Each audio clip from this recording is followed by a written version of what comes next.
Good morning, Keir McLaren here. You know, we did a webinar a few weeks ago on how your inner child can ruin your life.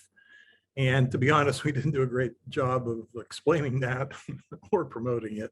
But be that as it may, the people that came there and came to the webinar, got a lot of good information.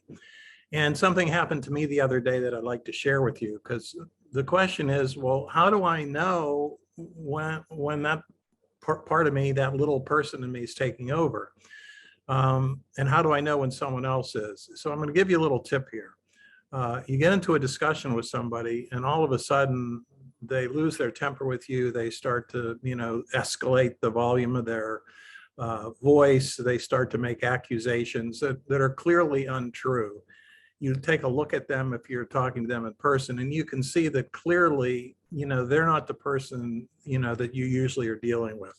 And this is a pretty good sign that for some reason you've triggered them or they've triggered themselves, and they're now acting like the powerless little person they were when they were a child. The first challenge you have is to understand that. And the second challenge is not to bring your inner child out onto the playground and start arguing back with them, because that does no one any good. So what do you do when that happens? Well, the best thing you can do is say to that person as calmly as you can, I hear that you're upset. I think it would be best if we discontinue this conversation now and take it up later, in an hour, this afternoon, tomorrow. That's the only way to handle this, because that person is off somewhere else. They're in their past. You represent something to them from their past that really has very little to do with you. So again, my advice is, when that happens, try to recognize it. The first thing is, you can understand when people are escalating an issue far above its importance. Far, far above. That's your first clue.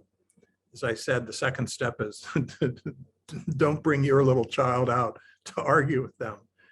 Try to get a break, explain to them that you hear they're upset, and then withdraw from the conversation. It's Keir McLaren. I hope this helps you, and it helps you every day in your business and in your personal life.